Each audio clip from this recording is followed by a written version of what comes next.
आप सभी का भक्ति की शक्ति चैनल में स्वागत है। कल आपने सुना था माता पार्वती की तपस्या और भगवान शिव की उनकी परीक्षा लेना, और फिर उस परीक्षा में वो संपन्न हुई और उनके द्वारा प्रणय निवेदन करना। अब उसके आगे सुनते हैं आज शिव पार्वती के विवाह की कथा।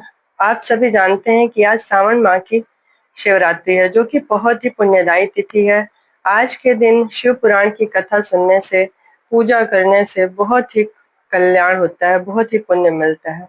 तो आप सभी इस कथा को जरूर सुनिए। तो चलिए शुरू करते हैं। आगे की कथा में हमारे साथ बढ़िए। नमः शिवाय। पार्वती जी कहती हैं, आप लीला करने में कुशल हैं, अतः मेरे पिता हिमवान के पास चलिए और याचक बनकर उनसे मेरी याचना कीजिए। लोक में मेरे पिता के यश को फैलाते हुए आपको ऐसा ही करना चाहिए। इस तरह आप मेरे संपूर्ण गृहस्थ आश्रम को सफल बनाएंगे। जब आप प्रसन्नता पूर्वक ऋषियों से मेरे पिता को सब बातों की जानकारी कराएंगे, तब मेरे पिता अपने भाई बंधुओं के साथ आपकी आज्ञा का पालन करेंगे, इसमें संदेह नहीं है। जब मैं पहले प्रजापति दक्ष की कन्या थी और मेरे पिता ने आपके हाथ में मेरा हाथ दिया था, उस समय आपने शास्त्रोक्त विधि से विवाह का कार्य पूरा नहीं किया। मेरे पिता दक्ष ने ग्रहों की पूजा नहीं की, अतः उस विवाह में ग्रह पूजन विषयक बड़ी भारी त्रुटि रह गई। इसलिए प्रभु महादेव, अब की बार देवताओं के कार्य की सिद्धि के लिए आप शास्त्रोक्त विधि से विवाह कार्य का संपादन करें। विवाह की जैसी रीति है उसका पालन आपको अवश्य करना चाहिए। मेरे पिता हिमवान को यह अच्छी तरह से ज्ञात हो जाना चाहिए कि मेरी पुत्री ने शुभ कारक तपस्या की है। पार्वती की ऐसी बात सुनकर भगवान सदाशिव बड़े प्रसन्न हुए और उन्होंने कहा, देवी महेश्वरी, मेरी यह उत्तम बात सुनो। यह उचित, मंगल कारक और निर्दोष है। इसे सुनकर वैसा ही करो। ब्रह्मा आदि जितने भी प्राणी हैं, वे सब अनित्य भामिनी है। यह सब जो कुछ दिखाई देता है उसे नश्वर समझो। मैं निर्गुण परमात्मा ही गुणों से युक्त एवं एक से अनेक हो गया हूँ, और प्रकाश से, जो अपने प्रकाश से प्रकाशित होता हूँ। पार्वती जी बोली, नाथ, आप आत्मा है और मैं प्रकृति। इस विषय में विचार करने की कोई बात नहीं। हम दोनों स्वतंत्र और निर्गुण होते हुए भक्तों के अधीन हैं। आपको प्रयत्न पूर्वक मेरी प्रार्थना के अनुसार कार्य करना चाहिए। आप मेरे लिए याचना करें और हिमवान को दाता बनने का सौभाग्य प्रदान करें। महेश्वर, मैं सदा आपकी भक्ता हूँ, अतः मुझ पर कृपा कीजिए। नाथ, सदा जन्म जन्म में मैं ही आपकी पत्नी होती रही हूँ। आप परब्रह्म परमात्मा है, निर्गुण है, प्रकृति से परे है, निर्विकार, निरीह एवं स्वतंत्र परमेश्वर है। तथापि भक्तों के उद्धार में संलग्न होकर यहाँ सगुण भी हो जाते हैं, लीला विहारी बन जाते हैं, नाना प्रकार की लीलाएं करने में कुशल है। महेश्वर, मैं सब प्रकार से आपको जानती हूँ, सर्वज्ञ। अब बहुत कहने से क्या लाभ, मुझ पर दया कीजिए।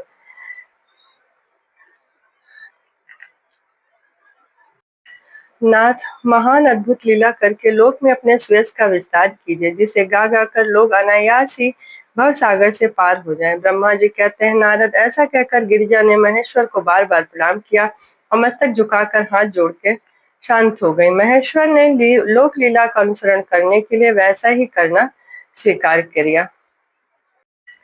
ना ब्रह्मा जी कहते हैं, नारद, भगवान शंकर के अपने स्थान को चले जाने पर सखियों सहित पार्वती भी अपने रूप को सफल करके महादेव जी का नाम लेती हुई पिता के घर चले आई। पार्वती का आगमन सुनकर मैना और हिमाचल दिव्य रथ पर आरूढ़ हर्ष से विवल होकर उनकी अगवानी के लिए चले। पुरोहित, पुरवासी, सखी, सब संबंधी वहां आ पहुंचे। सारे भाई आदि बड़े हर्ष के साथ जय जयकार करते हुए उन्हें घर ले गए। इसी बीच में पार्वती ने अपने नगर के में प्रवेश करते समय शिवा देवी ने माता पिता को देखकर अत्यंत प्रसन्न और हर्ष से विहल चित्त होकर हर्ष से भरी हुई काली ने सखियों सहित प्रणाम किया। माता पिता ने पूर्ण रूप से आशीर्वाद दे पुत्री को छाती से लगा, अरे ओ मेरी बच्ची, ऐसा कहकर प्रेम से विवल हो रोने लगे। सभी ने उनका आदर किया, प्रेम पूर्वक उन्हें भुजाओं में भर कर भेटा। देवी, आपने अपने कुल का उद्धार करने वाले उत्तम कार्य को अच्छी तरह सिद्ध किया है। आपके सदाचरण से हम सब लोग पवित्र हैं। ऐसा कहकर सब लोग हर्ष के साथ पार्वती की भूरी भूरी प्रशंसा कर उन्हें प्रणाम करने। तदंतर हिमवान प्रसन्न चित्त से सबका आदर सत्कार करके गंगा स्नान के लिए गए। इसी बीच में सुंदर लीला करने वाले भक्त वत्सल भगवान शंभु एक नट बनकर, नाचने वाला नट बनकर मेनका के पास गया। उन्होंने बाएं हाथ में सिंह और दाहिने हाथ में डमरू ले रखा था। पीठ पर कथरी रख छोड़ी थी। लाल वस्त्र पहन वे भगवान रुद्र नाच गाने में अपनी निपुणता का परिचय दे रहे थे। सुंदर नट का रूप धारण किए भगवान शिव ने मेनका के पास बैठी हुई स्त्रियों की टोली के सम्मुख सुंदर नृत्य किया और अत्यंत मनोहर नाना प्रकार के गीत गाए। उन्होंने वहां सुंदर ध्वनि करने वाले शंख और डमरू को भी बजाया तथा नाना प्रकार की बड़ी मनोहारी लीला की। नटराज की उस लीला को देखने के लिए नगर के सभी स्त्री पुरुष और बालक वृद्ध भी सहसा आ पहुंचे।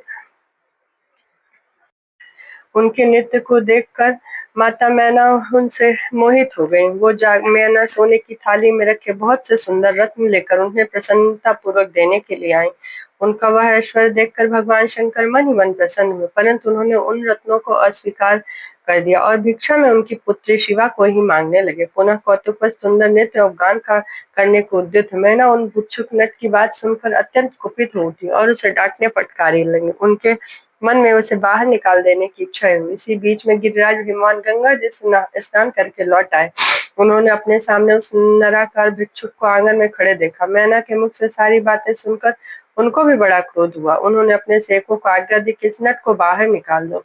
मुनि श्रेष्ठ वे नटराज विशालकाय अग्नि की भांति अपने उत्तम तेज से प्रज्वलित हो रहे थे। उन्हें छूना भी कठिन था, इसलिए कोई भी उन्हें बाहर न निकाल सका। तात्पर्य तो नाना प्रकार की लीलाओं में विशारद उन भिक्षु शिरोमणि ने शैलराज को अपना प्रभाव दिखाना आरंभ किया। हिमवान ने देखा भिक्षुक ने वहां तत्काल ही भगवान विष्णु का रूप धारण किया। उनके मस्तक पर किरीट, कानों में कुंडल और शरीर पर पीतवस्त्र शोभा पाते थे। उनकी 4 भुजाएं हैं।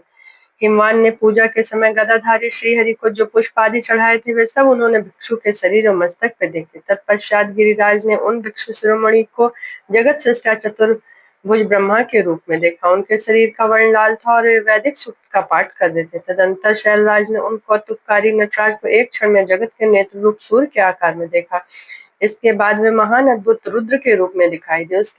उनके साथ देवी पार्वती भी थी। वे उत्तम तेज से संपन्न रमणीय रुद्र धीरे धीरे हंस रहे थे। फिर वे केवल तेजोमय रूप में दृष्टिगोचर हुए। उनका वह स्वरूप निराकार, निरंजन, उपाधि शून्य, निरीह एवं अत्यंत अद्भुत था। इस प्रकार हिमवान ने उनके बहुत से रूप देखे। इससे उन्हें बड़ा विस्मय हुआ और वे तुरंत ही परमानंद में निमग्न हो गए। तदंतर सुंदर लीला करने वाले उन भिक्षु शिरोमणि ने हिमवान और मैना से दुर्गा को ही भिक्षा के रूप में मांगा, दूसरी कोई वस्तु ग्रहण नहीं की। परंतु शिव की माया से मोहित होने के कारण शैलराज ने उनकी प्रार्थना को स्वीकार नहीं किया। फिर भिक्षुक ने कोई वस्तु नहीं ली और वहां से वे अंतर ध्यान हो गए। तब मैना और शैलराज को उत्तम ज्ञान हुआ और वे सोचने लगे कि भगवान शिव अपनी माया से छल करके अपने स्थान को चले गए। यह विचार कर उन दोनों को भगवान की शिव में पराभक्ति हुई, जो महान मोक्ष की प्राप्ति कराने वाली, दिव्य तथा संपूर्ण आनंद प्रदान करने वाली है। ब्रह्मा जी कहते हैं, मैना और हिमवान की भगवान शिव के प्रति उच्च कोटि की अनन्य भक्ति देख इंद्र आदि सब देवता परस्पर विचार करने लगे कि गुरु बृहस्पति और ब्रह्मा जी की सम्मति के अनुसार सभी देवताओं को शिव जी के पास जाकर उनको प्रणाम करके हाथ जोड़कर उनकी स्तुति की। बोले, महादेव करुणा कर शंकर, हम आपकी शरण में आए हैं, कृपा कीजिए, आपको नमस्कार है।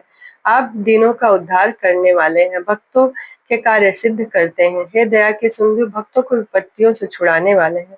इस प्रकार महेश्वर की स्तुति करके इंद्र सहित संपूर्ण देवता मैना और हिमवान की अनन्य भक्ति के संसारी बातें आदर पूर्वक महादेव को बताई। देवताओं की बात सुनकर महेश्वर ने उनकी प्रार्थना स्वीकार कर ली और उन्हें आश्वासन देकर विदा किया। तब सब देवता सदा शिव की प्रशंसा करते शीघ्र अपने स्थान को चले गए।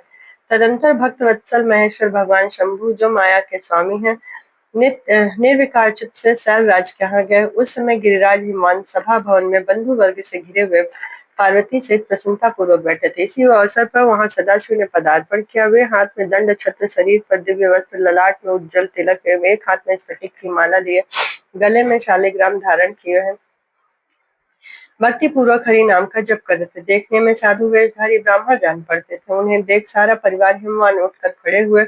उन्होंने अपूर्व अतिथि देवता को भूतल पर दंड के समान पड़कर भक्ति भाव से साष्टांग प्रणाम किया। देवी पार्वती ब्राह्मण रूपधारी प्राणेश्वर शिव को पहचान गई थी, अतः उन्होंने भी उनके मस्तक झुकाया और उनकी स्तुति की। ब्राह्मण रूपधारी शिव ने उन्हें सबको प्रेम आशीर्वाद दिया, किंतु शिवा को सबसे अधिक मनोवांछित शुभ आशीर्वाद प्रदान हुआ।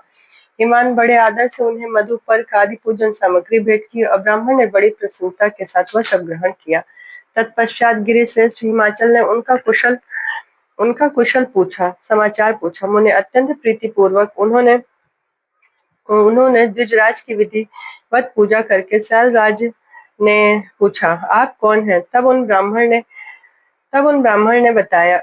गिरिजा से शीघ्र ही आदरपूर्वक कहा। वे श्रेष्ठ ब्राह्मण बोले, गिरिश्रेष्ठ, मैं उत्तम विद्वान वैष्णव ब्राह्मण हूँ। मैं उत्तम और ज्योतिषी की वृत्ति का आश्रय लेकर भूतल पर भ्रमण करता हूँ। आपके मन के समान मेरी गति है। मैं सर्वत्र जाने में समर्थ और गुरु की दी हुई शक्ति से सर्वज्ञ हूँ। विकार नाशक हूँ। मुझे ज्ञात हुआ कि आप अपनी इस लक्ष्मी सरीखी सुंदर रूप वाली दिव्य सुलक्षणा पुत्री को एक आश्रय रहित असंग कुरूप और गुणहीन वर महादेव जी के हाथ में देना चाहते हैं। वे रुद्र देवता मरघट में वास करते हैं और शरीर में सांप लपेटे रहते हैं। उनके पास पहनने के लिए एक वस्त्र भी नहीं है। वैसे ही नंग दड़ंग घूमते हैं, आभूषण की जगह सर्प धारण करते हैं। उनके कुल का नाम आज तक किसी को ज्ञात नहीं। वे कृपा पात्र और कुशील हैं, स्वभावतः विहार से दूर हैं, सारे शरीर में भस्म रमाते हैं, क्रोधी अविवेकी हैं। उनकी अवस्था कितनी है किसी को ज्ञात नहीं। वे अत्यंत कुत्सित जटा का बोझ सदा पर धारण किए रहते हैं।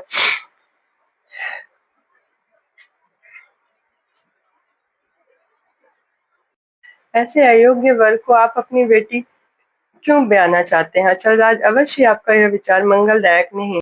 शीघ्र ही वो लीलाधारी खा पीकर आनंद पूर्वक वहां से अपने घर को चल दिए। इन सब बातों से मैना देवी के ऊपर बहुत ही प्रभाव पड़ा और वो रुष्ट हो गए और उन्होंने कहा कि मैं कभी भी इन रुद्र भगवान को अपनी जो है रुद्र के रूपशील और नाम सभी कुत्सित है, मैं उन्हें अपनी सुलक्षणा पुत्री कदापि नहीं दूंगी, और जाकर कोप भवन में लौट गई।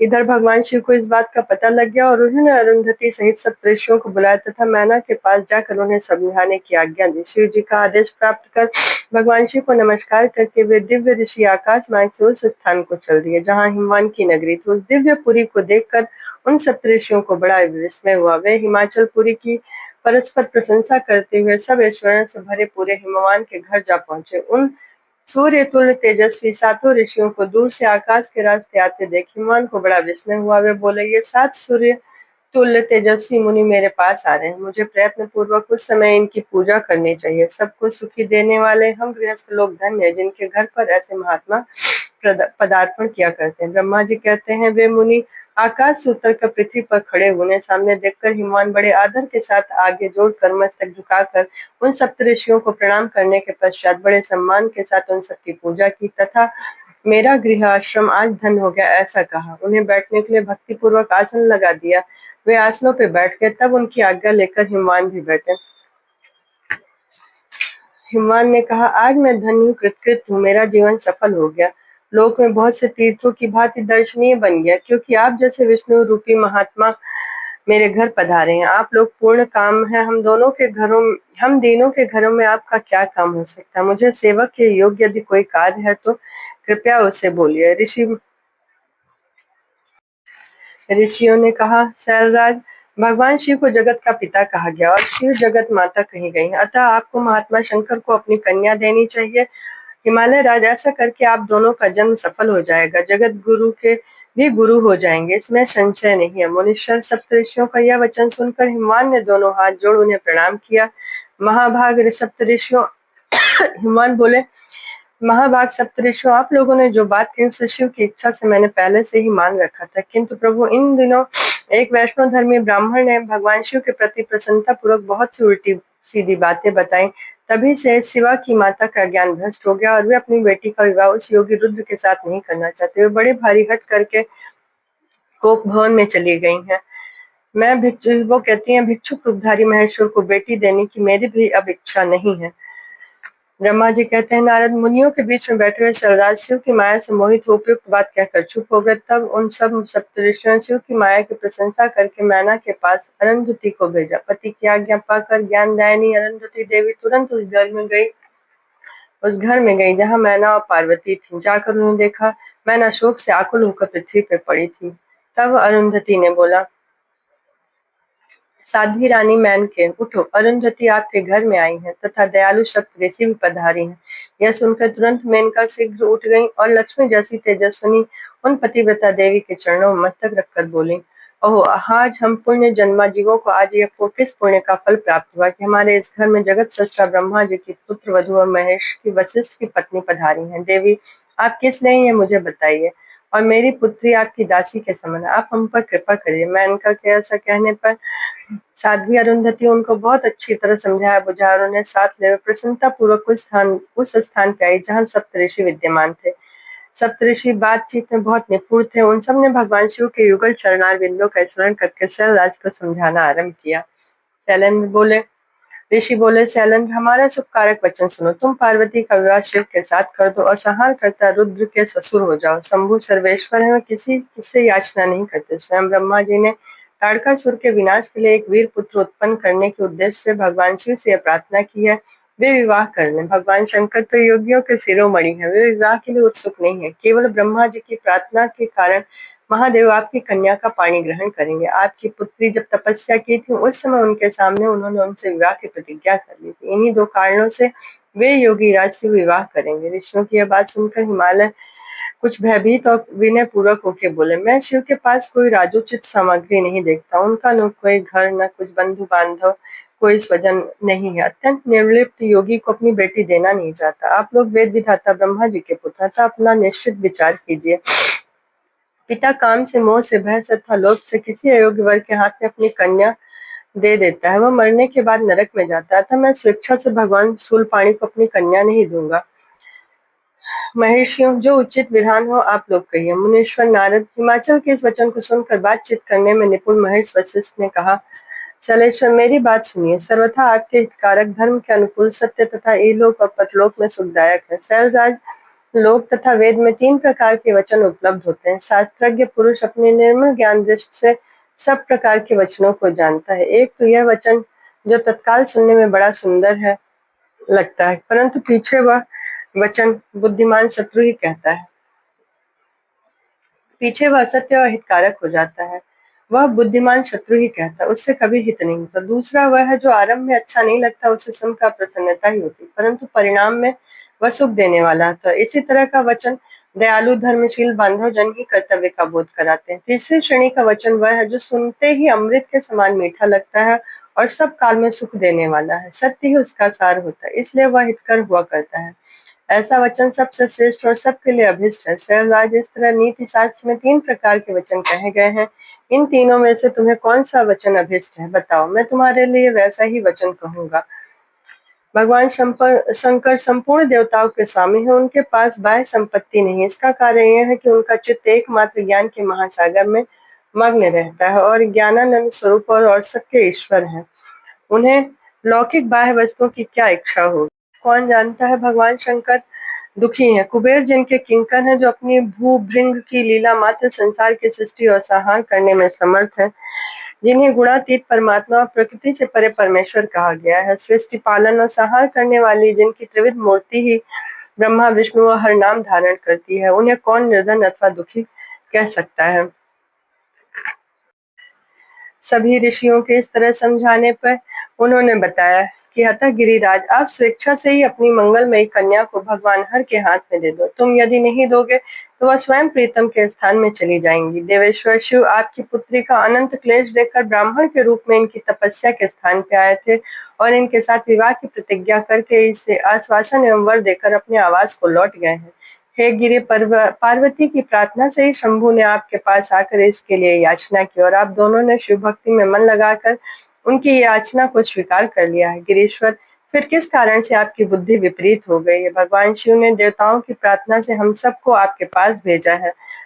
हम आपको यही शिक्षा देते हैं कि आप पार्वती को रुद्र के हाथ में दे दीजिए। ऐसा कहकर करने पर आप महान आनंद को प्राप्त होंगे। हे शैलेंद्र, यदि आप स्वेच्छा से अपनी बेटी शिवा को शिव के हाथ में नहीं देंगे तो भावी के बल से ही इन दोनों का विवाह हो जाएगा। इस प्रकार सप्तऋषियों ने कहा और अपने स्थान को चले गए। सप्तऋषियों और अरुंधति के समझाने से शैल पत्नी मेनका सब कुछ समझ गए। प्रसन्न चित्त हो उन्होंने मुनियों को, अरुंधति जी को हिमाचल को भोजन करा के स्वयं भोजन किया। तदंतर ज्ञानी गिरिश्रेष्ठ हिमाचल ने सब उन मुनियों को भली भांति सेवा की उनका मन प्रसन्न हुआ और सारा भ्रम दूर हो गया और उन्होंने हाथ जोड़कर प्रसन्नता पूर्वक महेश्वर से कहा, महाभाग सप्तऋषियों, आप लोग मेरी बात सुने। मेरा सारा संदेह दूर हो गया और मैंने शिव पार्वती के चरित्र सुन लिए हैं। अब मेरा शरीर, मेरी पत्नी मैना, मेरे पुत्र पुत्री, रिद्धि सिद्धि, अन्य सारी वस्तुएं भगवान शिव की हैं, दूसरे किसी की नहीं। इस प्रकार ऐसा कहकर हिमालय ने अपनी पुत्री की ओर आदर पूर्वक देखा और वस्त्र आभूषणों से विभूषित करके ऋषियों की गोद में बिठा दिया। तत्पश्चात वे शैलराज पुनः प्रसन्न हो गए और ऋषियों से बोले, यह भगवान रुद्र का भाग है, मैं उन्हीं को दूंगा, ऐसा निश्चय हमने कर लिया है। सभी ऋषि महादेव के पास गए और वहां जाकर उन्होंने बोला, आप हमारी प्रेम पूर्वक बात सुने। आपके इस सेवकों ने जो कार्य किया उसे जान ले। महेश्वर, हमने नाना प्रकार के सुंदर वचन और इतिहास सुनाकर गिरिराज और मैना को समझा दिया। गिरिराज ने अपने लिए पार्वती का वाग्दान आपके लिए पार्वती का वाग्दान कर दिया। अब इसमें कोई वो नहीं, अब इसमें कोई नकार नहीं है, नानू नहीं है। अब आप अपने पार्षदों तथा देवताओं के साथ उनके यहाँ विवाह के लिए जाइए। महादेव प्रभु, अब आप शीघ्र हिमाचल के घर पधारिए और वेदोक्त रीति के अनुसार पार्वती का अपने लिए पाणी ग्रहण कीजिए। भगवान शिव ने कहा, न तो मैंने पहले कभी विवाह देखा, न ही मैं उसकी विधि जानता हूँ, आप लोग ही बताइए। तब ऋषियों ने कहा, आप पहले तो भगवान विष्णु को, विशेषतः उनके पार्षदों सहित शीघ्र बुला लें, फिर पुत्रों सहित ब्रह्मा जी को, देवराज इंद्र को, समस्त ऋषियों को, यक्ष गंधर्व किन्नर सिद्ध विद्याधर अप्सराओं को प्रसन्नता पूर्वक आमंत्रित करें। इनको तथा अन्य सब लोगों को यहाँ सादर बुलवा लें, वे सब मिलकर आपके कार्य का साधन कर लेंगे। ब्रह्मा जी कहते हैं, ऐसा कहकर वे सातों ऋषि उनकी आज्ञा ले भगवान शंकर की स्थिति का वर्णन करते हुए वहां से अपने धाम को चले गए। तब कहते हैं, तात महाप्राज्ञ, आप कृपा पूर्वक ये बताइए, ऋषियों के जाने के बाद भगवान हिमालय राज ने सबसे पहले अपने पुरोहित गर्ग जी से बड़ी प्रसन्नता के साथ लग्न पत्रिका लिखवाई। उस पत्रिका को उन्होंने भगवान शिव के पास भेजा। पर्वतराज के बहुत से आत्मीय जन प्रसन्न मन से नाना प्रकार की सामग्रियां लेकर वहां गए। कैलाश पर भगवान शिव के समीप पहुंचकर उन लोगों ने शिव को तिलक लगाया और वहां लग्न पत्र उनके हाथ में दिया। वहां भगवान शिव ने उन सबका यथा योग्य सत्कार किया। फिर वे सब लोग प्रसन्न चित्त हो शैलराज के पास गया। महेश्वर के द्वारा विशेष सम्मानित होकर बड़े हर्ष के साथ लौटे। उन लोगों ने हुमायूं के हृदय में अत्यंत हर्ष हुआ। तत्पश्चात आनंदित हो शैलराज ने नाना देश में रहने वाले अपने बंधुओं को निमंत्रण भेजा और उत्साह के साथ उत्तम अन्न एवं नाना प्रकार की विवाहित सामग्रियों का संग्रह करने लगे। हर्ष भरे हृदय से उत्तम मंगलाचार का संपादन करके हिमालय भी सर्व तो भावेन बड़े प्रसन्न हुए और अपने निमंत्रित बंधुजनों के आगमन की प्रतीक्षा करने लगे। इसी बीच में उनके निमंत्रित बंधु बांधव आने लगे। देवताओं के निवास भूत गिरिराज सुमेरु दिव्य रूप धारण करके नाना प्रकार के मणि साथ महारत्नों के साथ आए। स्त्री पुरुषों के साथ हिमालय के घर आए। मंदराचल, अस्ताचल, उदयाचल, मलय, दुर्दुर, निषद, गंधमादन, महेंद्र, पर्यात, सारे ही पर्वत उनके घर आए। अपने स्त्री पुरुषों के साथ भेंट सामग्री लेकर वहां उपस्थित हो गए। शिवा और शिव का विवाह यह जानकर सबने बड़ी प्रसन्नता के साथ वहां पदार्पण किया। गोदावरी, यमुना, सरस्वती, गंगा, वेणी, नर्मदा आदि अन्य श्रेष्ठ नदियां भी बड़ी प्रसन्नता के साथ नारियों का रूप रख के हिमवान के यहाँ आई। उन सबके आने से हिमालय की दिव्यपुरी सब ओर से भर गई, सब प्रकार की शोभाओं से संपन्न हो गई। बड़े बड़े उत्सव हो रहे थे, ध्वजा पताकाएं फहरा रही थी, बंधनवारों से अधिक शोभा होती थी। चारों ओर चंदोवे तने होने से वहां सूर्य का दर्शन नहीं होता था। भांति भांति की नीली, पीली आदि प्रभाव पुरी की शोभा बढ़ाती थी। हिमालय ने भी बड़ी प्रसन्नता के साथ अपने यहाँ पधारे हुए सभी स्त्री पुरुषों का आदर सत्कार किया और सबको अलग अलग स्थानों में ठहराया। अनेकानेक उपयुक्त सामग्री देके सबको संतुष्ट किया। मुनीश्वर तदंतर शैलराज हिमवान ने प्रसन्न हो महान उत्सव से परिपूर्ण अपने नगर को विचित्र रीति से सजाना आरंभ किया। सड़कों को झाड़ बुहार कर उन पर छिड़काव कराया, बहुमूल्य साधनों से सुसज्जित एवं शोभित किया। दरवाजे पे केले आदि मांगलिक वृक्ष लगवाए और मांगलिक द्रव्यों से अलंकृत करवाया। रेशम की डोरों में आम के पल्लव बांधकर बंधनवारें बनाई। चार खंभों को उन्हें उन खंभों के चारों ओर लगवा दिया। इस तरह चारों तरफ से अपने राज्य को सजा दिया। विश्वकर्मा ने ऐसा मंडप बनाया था कि मुनियों को भी, देवताओं और मुनियों को भी मोह में डालने के लिए वहां ऐसी अद्भुत रचनाएं की थी। मंडप के सबसे बड़े फाटक पे कृत्रिम नंदी बनाया था। शुद्ध स्फटिक मणि के समान उज्ज्वल कांति से सुशोभित होते थे। शिव के वाहन नंदी की जैसी आकृति थी, ठीक वैसे ही यह भी था। उस कृत्रिम नंदी के ऊपर रत्न विभूषित महादिव्य पुष्पक शोभा पाते थे। पल्लवों और श्वेत चामरों से सजाया गया था। उनके वाम पार्श्व में कृत्रिम हाथी थे, जिनका रंग विशुद्ध केसर के समान था। दांत वे 4 दांत वाले बनाए गए थे और 60 वर्ष के पाठों के समान दिखते थे। वे परस्पर स्नेह करते से प्रतीत होते थे। सूर्य के समान अनंत प्रकाशमान 2 दिव्य अश्व भी विश्वकर्मा ने बनाए थे, जो चमड़ से अलंकृत थे। इस प्रकार पूरे मंडप को विश्वकर्मा ने अलंकृत कर रखा था। विश्वकर्मा ने शिव की प्रसन्नता के लिए वहां ऐसी अद्भुत रचना की थी, जो परम उज्जवल होने के साथ ही साक्षात महादेव जी को भी आश्चर्य में डालने वाली थी। इस प्रकार यह सारा लौकिक व्यवहार करके हिमाचल बड़ी प्रसन्नता के साथ भगवान शंभु के शुभागमन की प्रतीक्षा करने लगे। देवर्षि हिमालय का यह सारा आनंददायक वृत्तांत मैंने आपसे क्या सुनाया। नारद जी बोले, विष्णु शिष्य महाप्राज्ञ तात विधात, आपको नमस्कार है। आपके मुंह से यह अद्भुत कथा मुझे सुनने को मिली। अब मैं भगवान चंद्रमौली के परम मंगलमय तथा समस्त पाप राशि के विनाशक वैवाहिक चरित्र को सुनना चाहता हूँ। मंगल पत्रिका पाकर महादेव जी ने क्या किया। बेटा, आप बड़े बुद्धिमान हो। भगवान शंकर के उत्तम यश को सुनो। मंगल पत्रिका पाकर भगवान शंकर ने क्या किया वह बताता हूँ। भगवान शिव उस मंगल पत्रिका को प्रसन्नता पूर्वक हाथ में लेकर हृदय में हर्ष का अनुभव करते थे। फिर उन भगवान ने उन लाने वालों का सम्मान किया। तत्पश्चात उसे बांध कर विधि पूर्वक स्वीकार किया। इसके बाद हिमाचल के यहाँ से आए हुए लोगों का आदर सम्मान के साथ विदा किया। तदंतर आप लोगों ने मेरे शुभ कार्य का भली भांति संपादन किया। ऐसा कहकर मैंने विवाह स्वीकार कर लिया है। मेरे विवाह में आप सबको आना चाहिए, ऐसा भगवान शंकर ने कहा। यह वचन सुनकर ऋषि बड़े प्रसन्न हुए और उन्हें प्रणाम करके उनकी परिक्रमा करके अपने परम सौभाग्य की सराहना करते हुए भगवान अपने अपने धाम को चले गए। तदंतर महालीला करने वाले महेश्वर ने लोकाचार का सहारा ले तत्काल ही सबका स्मरण किया और सभी देवी देवता उनके पास आ गए। तब भगवान शिव ने कहा, मैं आपको उपदेश से देवी पार्वती ने बड़ी भारी तपस्या आपके उपदेश से नारद जी से कहा, आपके उपदेश से देवी पार्वती ने बड़ी भारी तपस्या की और उससे संतुष्ट होकर मैंने उन्हें वर दिया और मैं पति रूप से उनका पाणी ग्रहण करूंगा। पार्वती की भक्ति देखकर मैं उनके वश में होगा, इसलिए उनके साथ विवाह करूंगा। सप्तऋषियों ने लग्न का साधन और शोधन कर दिया, अतः आज से 7वें दिन मेरा विवाह होगा। उस अवसर पर लौकिक रीति का आश्रय ले मैं उन महान उत्सव करूंगा। आप विष्णु आदि सब देवता, मुनि, सिद्ध आदि सभी लोग मेरी ओर से निमंत्रित हैं। आप सब लोग मेरे शासन की गुरुता का समझकर प्रसन्नता और उत्साह के साथ मेरे साथ सज धज कर स्त्री पुरुषों को साथ लेके यहाँ आए।